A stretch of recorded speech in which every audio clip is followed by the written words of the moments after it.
parte ng Asia ang International Girl Housemate ni Kuya. Una dito ang ipinanganak at lumaki sa malamig na bansa ng South Korea. Bunso sa tatlong magkakapatid na babae, kung kaya't nabalutan ng pagmamahal at lumaking masaya sa piling ng pamilya. At tulad ng K-pop generation na kinabibilangan niya, hilig niyang kumanta at sumayaw. Sa murang edad pa lang ay kinailangan niyang malayo sa buhay na kinagisnan nang piliin niyang sumunod sa kanyang mga ate at makapag-aral dito sa Pilipinas. Makalipas ang 2 taon mula nang lisanin ang sariling bansa, isang desisyon ang babago sa kanyang nabuong buhay dito sa Pilipinas, ang pagpasok sa bahay ni Kuya. Siya ang obedient darling ng Korea, Sophia. Tila di Sophia, Korean din ang cute and bubbly girl na si Jenny. Very studious sa kanyang studies, kaya naman hindi na mabilang ang mga awards na natanggap. Pero way back home, musmus pa lang siya nang mag-divorce ang kanyang mga parents.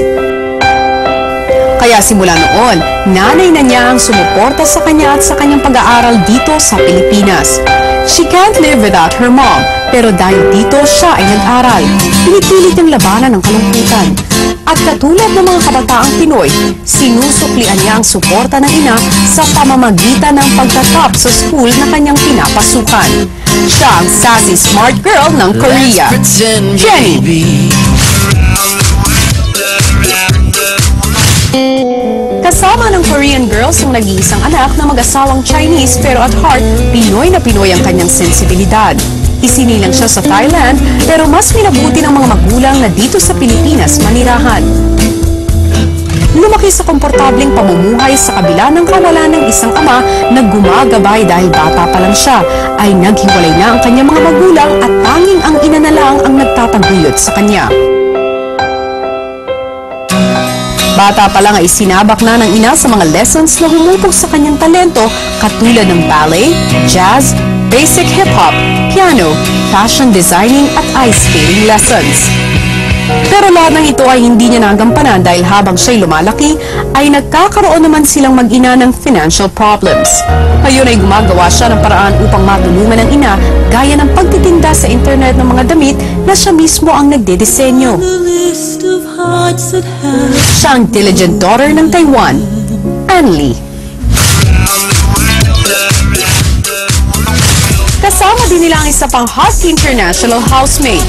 Elegant, fashionable, sexy. Yan si April. Ang masayahing Chinese hottie na ito ay mahilig sa pananamit at pagporma. At sa unang tingin ay mapagkakamalang modelo o artista pero pagdating sa swimming at volleyball, siya ay umaarangkada. Culinary arts student siya specializing in pastry. At tulad ng kanyang mga ginagawang pagkain, sweet na sweet din siya. Siya ang Cantonese hottie ng Hong Kong, April. Sophia, Jenny, Anli, at April.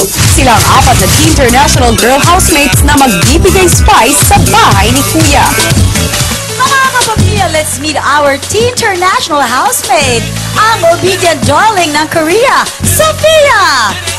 Let's go, Sophia! Ang sassy smart girl ng Korea, Jenny! Ang diligent daughter ng Taiwan, Anne! At ang Cantonese hottie ng Hong Kong, April! Let's go, girls! Wow! Over here? Okay, medyo nahihiya silang pumunta kanina dito sa stage. Hello, welcome sa Pinoy Big Brother House. Yes, I'm guessing you are April? You are Anne? Okay. This is Sophia. And Sophia. And this is Jenny. Okay, once again, Sophia doesn't understand Tagalog, so I'm going to talk to her in English once again. Sophia, welcome to the Philippines. Okay, ang balita kasi, you moved to the Philippines because of your studies. How important is education for you? I want to study English because I can communicate with every people. Yeah, in English. Yeah. Okay, so that's why Be able to communicate. oh, especially to the housemates, that's very important. Now I want to talk to Jenny. Hello po. Ikaw naman nagtatagalog ka. Okay lang po. Konti lang. Okay. How old are you, Jenny? 16 po. 16. Kasi ang balita namin, naiwan mo yung mommy mo sa Korea. Opo.